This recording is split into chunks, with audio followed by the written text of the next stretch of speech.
Do you understand what your cat is trying to tell you? Cats can't tell us what they think are going to do next or how they're feeling with their words. So we have to use another tool, body language. I want to go over the highest yield, most important, and easiest to read body language in cats so then you can begin understanding your cat better and what they're trying to tell you. I'll give you my biggest secret and top tip for understanding cat body language at the end. But for now, let's start with a really easy to read and understand piece of body language. Your cat's ears. A relaxed, calm cat will have their ears perked forward and up, as we see here with Prozac's cute little face. As a general rule, as their ears go down or to the side, your cat's mood is getting worse, or something is bothering them. The photo of Poutine on the screen demonstrates ears put back, although he was actually in a really good mood, as we see him licking Churu as part of inhaler training. But the ear positioning is the part that I want you to pay attention to. Well, the idea of airplane ears, where your cat's ears are flat and out to the side, may sound cute.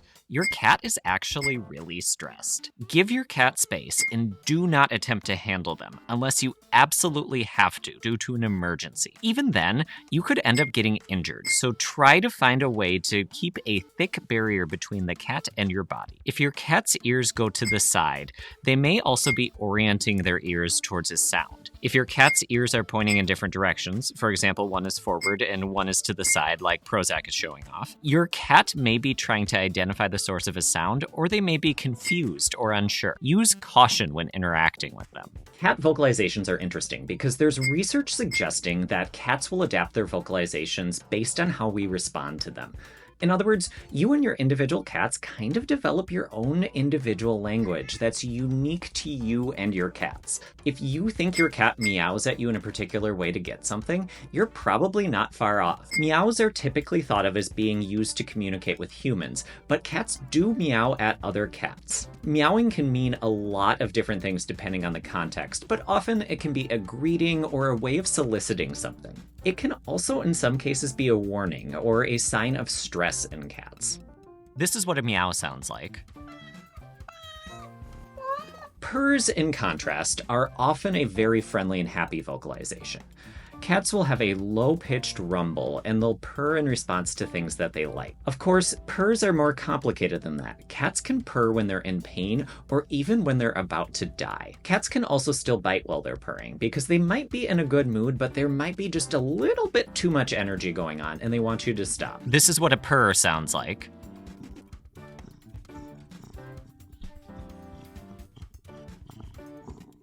And then there's the growl. Growls are a lower pitched rumble that are not the same as a purr. It's a warning. And this is what a growl sounds like.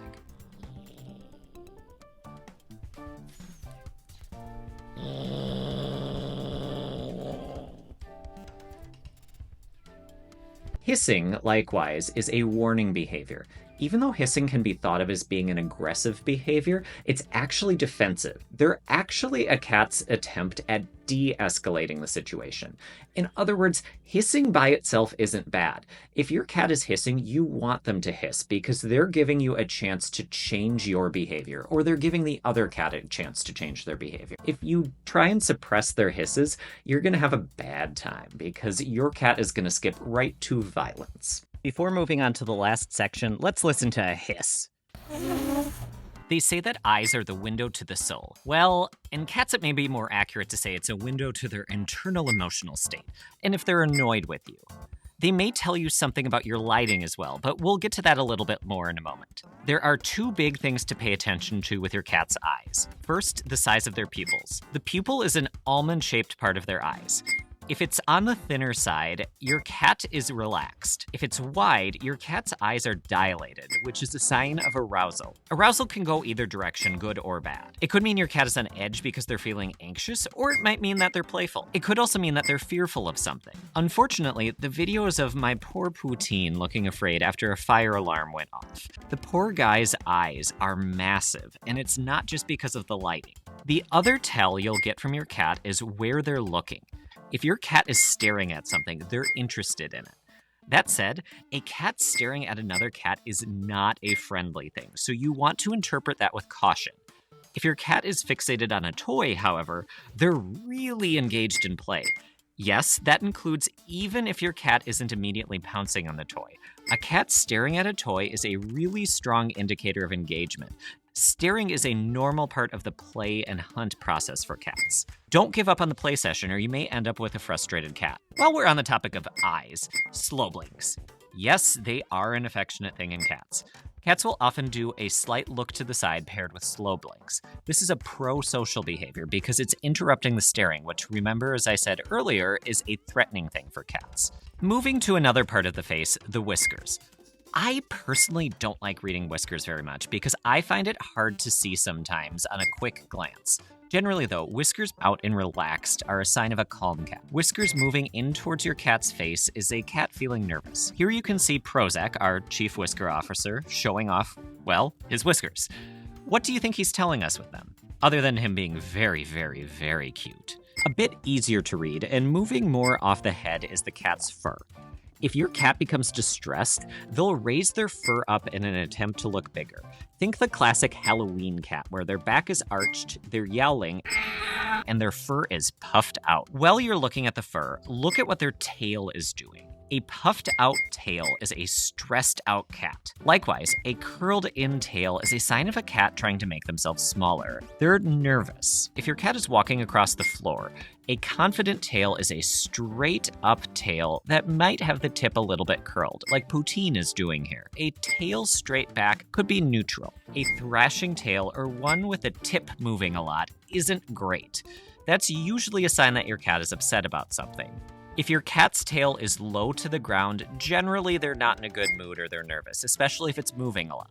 The most important piece of cat body language is up next, but we have one more thing to go over, and that's general movement. Look at what direction the cat is moving in relation to you, another cat, or something else. If the cat is moving away from it, they may be distance increasing. This is a sign that they don't like whatever it is. Cats may also push another cat away or push something away from them with their paws, is a distance increasing behavior. In the opposite direction are distance decreasing behaviors. These are where a cat moves towards something, like Poutine likes to do with me. He's very clingy. Sometimes cats may become offensively aggressive and feel like they need to drive another cat away because they feel they need to defend their territory. So a cat moving towards another cat isn't necessarily a positive sign. If a cat initiates friendly contact, especially rubbing themselves against another cat or you, that's usually a friendly sign. Rubbing against you may be a solicitation behavior. The same goes with head bunts, though this is typically called bunting.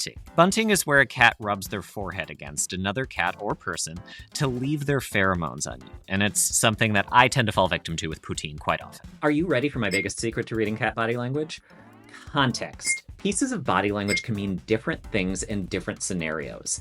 Even things like meowing, for example, certain vocalizations can mean different things depending on the context. You have to look at the overall picture and what is happening to your cat around the time that they're displaying the body language. For example, sometimes your cat may have a tail that's moving more than we would expect when they're being relaxed, but the rest of their body language indicates that they're okay.